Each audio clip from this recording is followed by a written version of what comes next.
لا الہ الا ہو، اللہ ہی ہے، اس کے علاوہ کوئی معبود نہیں ہے، صرف وہی ہے۔ الا ہو میں حرف الا حصر ہے، اس کا مطلب یہ ہے کہ اللہ ہی معبود ہے، اس کے علاوہ کوئی کائنات میں معبود نہیں۔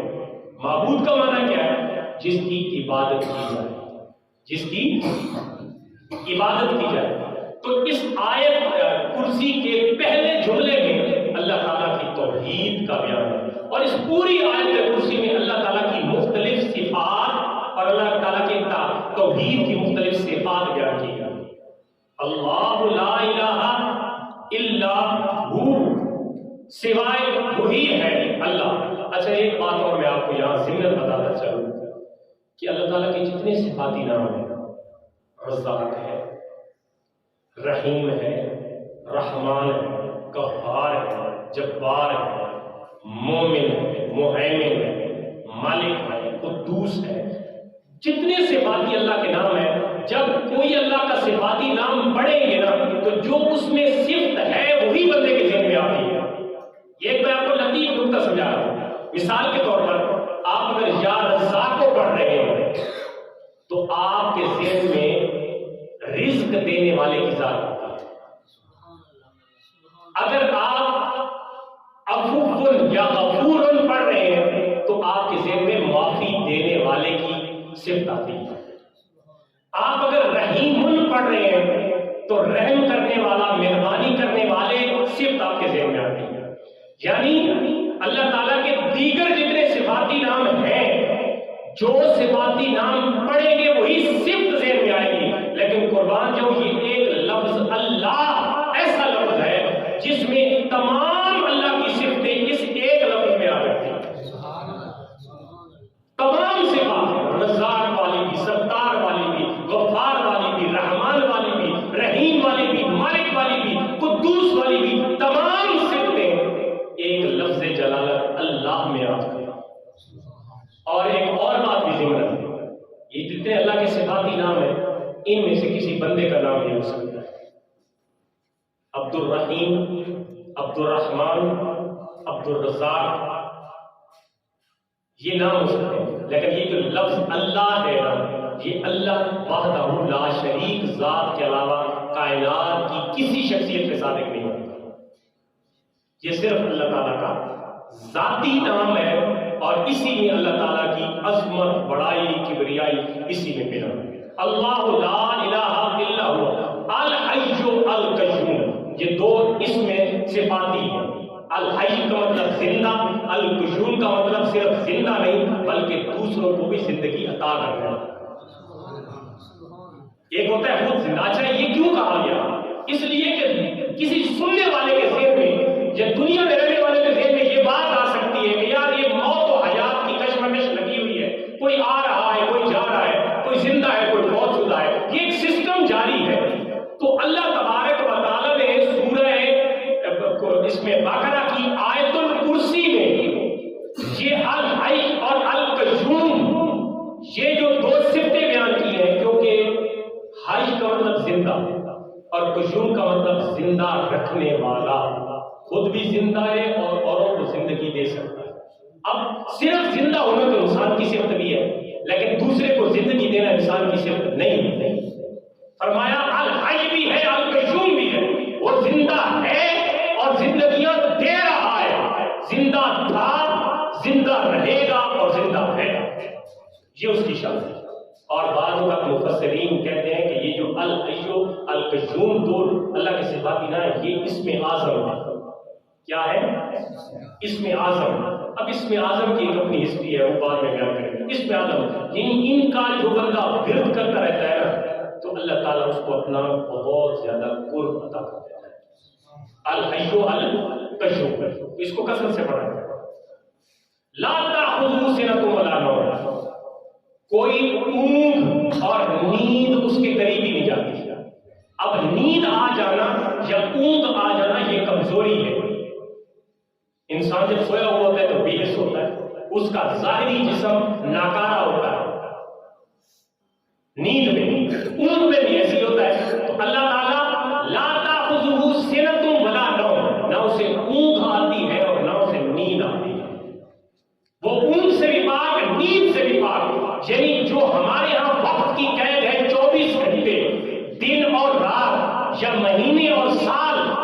صدیاں، پھر کئی صدیاں، کئی سو سال، یہ جو ہماری وقت کی قیدیں ہیں نا، کسی وقت کے کسی لمحے میں بھی نہ وہ سوتا ہے نہ اسے نیند آتی ہے، وہ اس سے مبارک ہے۔ مطلب یہ ہے کہ یہ کمزوریاں ہیں، یہ کسی اور مخلوق میں ہو سکتی ہیں، خالق میں نہیں۔ لا تعبد سے لہو ما فی السماوات و ما فی الارض۔ اب یہ ساری اللہ کی شانیں ہیں، یہ اس کی قدرت کے کارخانوں کی شان۔ لہو ما فی السماوات و ما فی الارض۔ یہاں پہ تو کوئی ہم سے پوچھے یار یہ اس چیز کا مالک کون ہے، ایک بندہ کہتا ہے میں، دوسرا کہتا ہے زمین کے ٹکڑے کا مالک میں ہوں، یہ اس گاڑی کا مالک میں ہوں، اس مکان کا مالک میں ہوں۔ ملکیت عارضی انسان کرتا ہے کہ یہ میرے ذمے میں ہے، میرے اس میں کسٹڈی میں ہے، میرے قبضے میں ہے، لیکن اللہ فرماتا ہے لہو ما فی السماوات و ما فی الارض، زمینوں میں اور آسمانوں میں جو کچھ ہے سارے کا مالک وہی، سارے کا مالک۔ لوگ کہتے ہیں آپ لوگ توحید بیان نہیں کرتے، ہم توحید بیان کرتے ہیں، ہم توحید بیان کرتے ہیں۔ ایسے ہی الحمدللہ یہ توحید کے آپ کو میں مختلف جو پہلو ہے وہ آپ کو سمجھا رہا ہوں۔ یہ ساری ہم بھی کسی کی ملکیت، یہ جو عارضی ملکیت ہوتی ہے نا، اس کو ہم عارضی سمجھتے ہیں، مستقل ملکیت نہیں سمجھتے۔ اگر مستقل سمجھیں تو میں کہتا ہوں مثال کے طور پر بھائی یہ موبائل کس کا ہے، تو ایک بندہ آگے کہتا ہے یار یہ میرا ہے۔ اللہ فرماتا ہے لہو ما فی السماوات و ما فی الارض، زمین میں جو کچھ ہے اسی کا ہے، آسمان میں۔ تو جو بندہ یہ کہے کہ یہ موبائل میرا ہے تو اس نے ملکیت اپنی طرف کر دی، سو وہ مشرک ہو گیا؟ نہیں، یہ شرک اتنی کوئی کمزور سی تعریف نہیں ہے۔ یہ جو حقیقی ملکیت ہے ہر چیز کی، چاہے وہ زمینوں میں ہے اوپر یا نیچے، آسمانوں میں ہے جو ظاہر ہے اور پوشیدہ، ساری کی ساری ملکیت اس کا بات ہونا چاہیے۔ لہو ما فی السماوات و ما فی الارض من ذا الذی یشفع عندہ الا باذنہ۔ اس آیت پہ بڑا زور لگایا جاتا ہے، لوگوں کو بڑی عجیب عجیب تشریحات بتائی جاتی ہیں۔ میں وہ لمبی چوڑی تشریح نہیں کر رہا ہوں، میں صرف ترجمہ کر رہا ہوں۔ من ذا الذی یشفع، کون ہے جو سفارش کرے، شفاعت کرے اس کے ہاں، اس کے ہاں کون ہے اتنا جرأت مند اور اتنا دلیر جو اس کے ہاں سفارش کرے؟ الا باذنہ، مگر ہاں وہ کر سکتا ہے جس کو اجازت ہے۔ اب یہاں پہ ایک نفی ہے اور ایک اس بات ہے۔ کیا معنی ہو گیا؟ معنی یہ ہوگا کہ جس کو اللہ اپنی بارگاہ میں کسی کی سفارش کی اجازت دے وہ تو کر سکتا ہے، ہر نکھو پتھو غیرے کو اللہ کے ہاں کسی کی سفارش کی اجازت نہیں ہے۔ اب یہ آیت بتوں کے حق میں نازل ہے کہ کافر سے کسی نے پوچھا تم اس کو کیوں پوچھتے ہو، لات و منات و عزا کو کیوں پوچھتے؟ کہتے ہیں یہ تو ہماری سفارش کریں گے اللہ کے سامنے۔ اور مجھ سے ایک بندے کی بات ہے، وہ کہتے ہیں اس زمانے میں، اب یہ بات قابل غور ہے، اس زمانے ہی میں عقیدہ سمجھا رہا ہوں، کسی بھی فٹ نہیں کر رہا ہوں۔ مجھ سے بات وہ کہتا ہے اس زمانے میں کافر کہتے تھے ہم لات و منات کی عبادت کرتے اس لیے کہ یہ اللہ کے ہم سفارش کریں گے، تم ولیوں کے دربار میں یا ولیوں کے سامنے جاتے ہو اس لیے کہ یہ سفارش کریں گے، ان میں اور تم میں فرق کیا ہے؟ میں نے کہا یہ سوچنے کا مقام ہے، ان کے اور ہمارے درمیان فرق یہ ہے، وہ جس کے سامنے کھڑے ہوتے تھے اس کو معبود سمجھ کے اس کی عبادت کرتے تھے، ہم جس کے پاس جاتے ہیں اس کو نہ اللہ سمجھتے ہیں، نہ معبود سمجھتے ہیں، نہ الہ سمجھتے ہیں، اور نہ ہی اس کی عبادت کرتے ہیں، بلکہ ایک توسل اور وسیلہ کی بنیاد پہ جاتے ہیں۔ اور یہ وسیلہ قرآن کا خود حکم ہے، یا ایھا الذین آمنوا ابتغوا الیہ الوسیلہ، اے ایمان والو اس کی طرف جانا ہے تو وسیلے سے جاؤ۔ ضروری نہیں ہے وسیلے کے بغیر بھی، اللہ فرماتا ہے نحن اقرب الیہ من حبل الورید، ہم تو شارع کے بھی زیادہ قریب ہے۔ کوئی وسیلے کے ساتھ چلا جائے تب بھی پہنچ جاتا ہے، کوئی وسیلے کے بغیر جانا چاہے جب بھی جائے اس پہ بھی کوئی فتویٰ نہیں۔ ہماری سوچ مثبت ہے، جو وسیلے کا انکار کرتا ہے ہمارے یہاں اس کے لیے کوئی فتویٰ نہیں ہے، ہم نہ اس پہ فتویٰ لگاتے ہیں۔ ٹھیک ہے وسیلے کے بغیر اس کی اتنی پہنچ ہے، اس کی اتنی روحانیت ہے، وہ وسیلے کے بغیر جائے، لیکن جو وسیلے کے ساتھ جائے اس پہ فتویٰ لگائے، بس ہماری اتنی التجا ہے۔ ہم سمجھاتے ہیں کہ من ذا الذی یشفع عندہ الا باذنہ، کون ہے جو اللہ کی اجازت کے بغیر اس کے سامنے سفارش کر سکتا ہے؟ تو یہ بتوں کے خلاف آیت نازل، اس میں لوگوں نے کہا کہ ولی بھی داخل ہے، نبی بھی داخل ہے، نہیں یہ تشریح ٹھیک نہیں۔ اگر مطلقاً حکم ہو جاتا من ذا الذی یشفع عندہ الا باذنہ، بِإِذْنِ نہ آتا تو پھر ہم کہتے کہ کوئی ولی، کوئی نبی، کوئی مومن، کوئی بت اللہ کے سامنے کسی کی سفارش نہیں کر سکتا، لیکن اللہ نے خود اجازت دی ہے الا بِإِذْنِهِ، فرمایا جس کو میں کہوں گا نا تم سفارش کرو. تو حافظ قرآن کے بارے میں آتا ہے نا کہ قیامت کے دن حافظ قرآن اپنے خاندان کے 70 بندوں کی سفارش کرتا ہے. تو بھائی جب حافظ قرآن ایک عام مومن ہے وہ اپنے خاندان کے 70 بندوں کی سفارش کرتا ہے، تو یار نبی کسی کو کہہ دے کہ یہ میرا امت ہے اس کو چھوڑ دے تو کیا وہ قبول نہیں ہوگی؟ نہیں سمجھ رہے بات ہے؟ وہ بھی قبول ہوگی انشاءاللہ، امید ہے.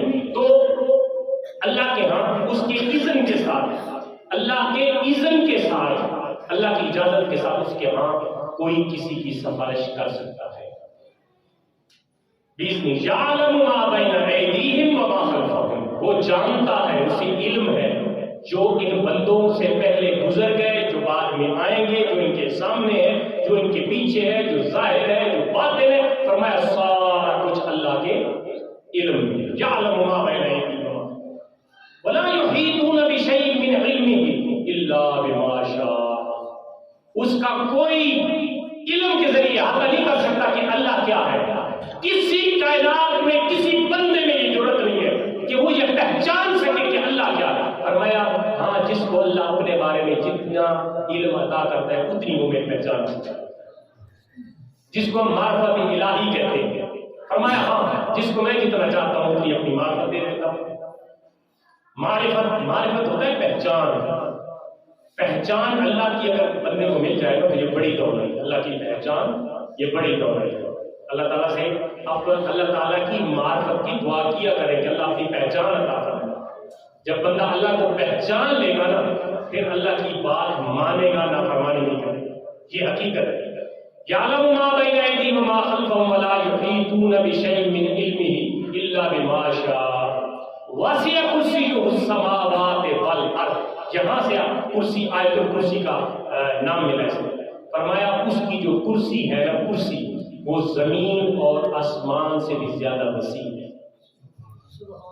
اچھا اس کی وضاحت محدثین نے، مفسرین نے بیان کی کہ وہ وسیع کتنی. فرمایا اللہ کی کرسی زمین و آسمان کے سے اس طرح وسیع ہے. مثال دی فرمایا جس طرح ایک لمبا چوڑا صحرا ہو نا، جنگل بیابان ہو، ہر طرف ریت اور ریتیلی ہو، اور اس صحرا میں ایک مندری یا ایک چھلا پڑا ہوا.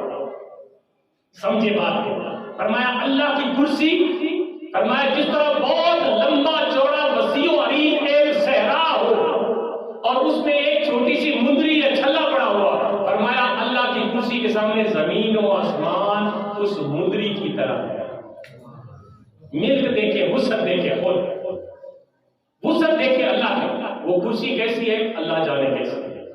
اللہ نے ہمیں پتا ہے یہ کرسی نہیں ہے جس پہ ہم بیٹھتے ہیں اور جس کے لیے لڑتے ہیں. یہ کرسی نہیں ہے جس پہ ہم بیٹھتے ہیں. بس یا کرسی اس سماوات ہے، اس کی کرسی تو اتنی ہے کہ زمین و آسمان سے بھی زیادہ وسیع ہے. ولا یؤودہ حفظہما، اور یہ زمین و آسمان جو بچھائے ہوئے ہیں، آسمان سائباں ہے، زمین فرش ہے. فرمایا یہ زمین و آسمان جو اس نے بنائے ہیں تو ان کی حفاظت کرنا بھی اس کے لیے کوئی مشکل نہیں ہے. ہم ایک چھپر کو بغیر پلر کے کھڑا نہیں کر سکتے، اس کے نیچے اس کو سہارا دے کے تب اس کو کھڑا کر سکتے ہیں. لیکن وہ وحدہ لا شریک جو تمام طاقتوں اور قدرتوں کا مالک ہے، وہ آسمان کو بغیر پلر کے اتنی عرصے سے کھڑا کیے ہوئے ہو اور قیامت تک اس کو کھڑا کیا تھا. اور جب چاہے گا کل فراش المبثوث، جب چاہے گا تو گھیر دے گا. یہ جو پہاڑ میخوں کی طرح گاڑے گئے زمین پہ، فرمایا یہ روئی کی گالوں کی طرح اڑ رہے ہو.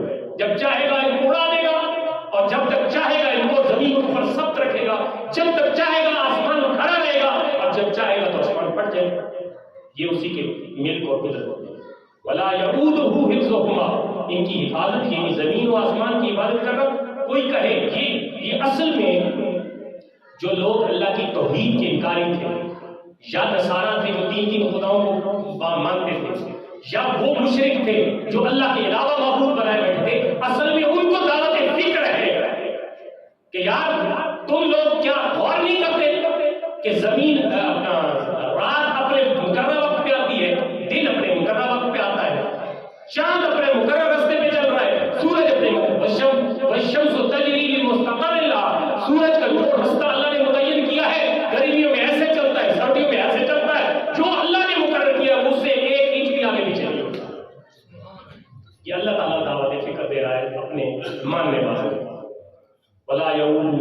وَهُوَ الْعَلِيُّ الْعَظِيمُ، وہی برتر بلند بزرگی والا ہے، یہ اس کی صفات ہے، بلند صفاتی نبات۔ تو یہ آیت الکرسی کا میں نے آپ کو مفہوم بیان کیا۔